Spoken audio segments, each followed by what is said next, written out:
அதானி குழுமம் போலி நிறுவனங்கள் மூலம் வெளிநாடுகளிலிருந்து முதலீடுகள் பெறுவதாக அமெரிக்காவைச் சேர்ந்த ஹிண்டன்பர்க் ஆய்வு நிறுவனம் கடந்த 2023ஆம் ஆண்டு வெளியிட்ட ஒரு அறிக்கை இந்திய அரசியலில் மட்டுமல்ல பொருளாதார ரீதியாகவும் பெரும் புயலை கிளப்பியிருந்தது. இதனிடையே இந்த விவகாரம் சற்று ஓய்ந்திருந்த நிலையில் தற்போது மீண்டும் பூதாகரமாகியுள்ளது.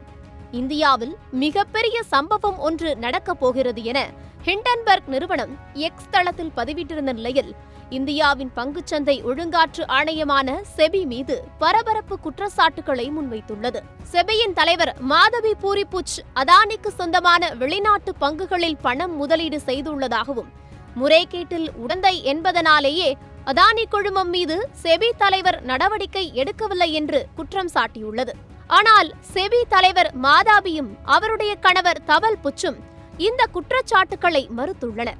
மேலும் எந்த ஒரு நிதி ஆவணங்களையும் வெளியிடுவதில் தங்களுக்கு எந்த தயக்கமும் இல்லை என விளக்கமளித்துள்ளனர்.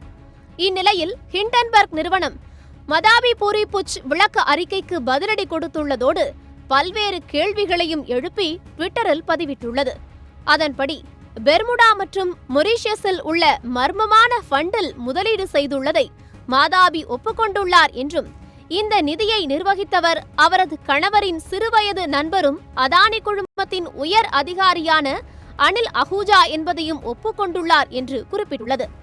செபி அதானி குழுமத்தின் பண மோசடி தொடர்பாக விசாரணை நடத்திய போது மாதாவி புச் தனது சொந்த நிதியையும் இந்த மர்மமான ஃபண்டில் முதலீடு செய்திருந்தார் என்பது தெரியவந்துள்ளது. மாதாவி புச் 2017ஆம் ஆண்டு செபியில் நியமிக்கப்பட்ட போது அவர் தொடங்கிய 2 கன்சல்டிங் நிறுவனங்களிலும் அவரின் தொடர்பு துண்டிக்கப்பட்டதாகவும் அவரது கணவர் 2019ஆம் ஆண்டு முதல் அதை நடத்தியதாகவும் கூறியுள்ளார். ஆனால் 2024 மார்ச் 31ஆம் தேதி நிலவரப்படி அகோரா அட்வைசரி லிமிடெட் நிறுவனத்தில் 99% பங்குகள் மாதாவி புச் பெயரில்தான் உள்ளது என்று ஹிண்டன்பர்க் தெரிவித்துள்ளது.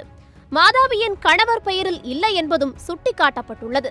மேலும் மாதாவி புச் 2022ஆம் ஆண்டு மார்ச் 16ஆம் தேதி வரை சிங்கப்பூரில் உள்ள அகோரா பார்ட்னர்ஸ் சிங்கப்பூர் என்ற தனது நிறுவனத்தில் 100% பங்குகளை வைத்திருந்தார் என்றும் செபி தலைவராக நியமிக்கப்பட்ட 2 வாரங்களுக்கு பிறகே அந்த பங்குகளை தனது கணவருக்கு மாற்றியுள்ளார் என்றும் ஹிண்டன்பர்க் குறிப்பிட்டுள்ளது.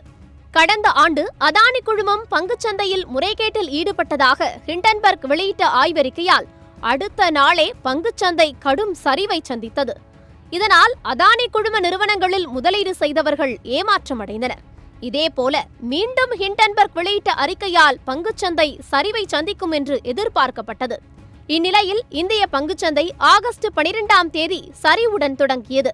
இதன்படி சென்செக்ஸ் 375 புள்ளிகள் சரிந்து 79,330 புள்ளியிலும், நிப்டி 47 புள்ளிகள் சரிந்து 24,320 புள்ளிகளுடனும் வர்த்தகமாகியுள்ளது.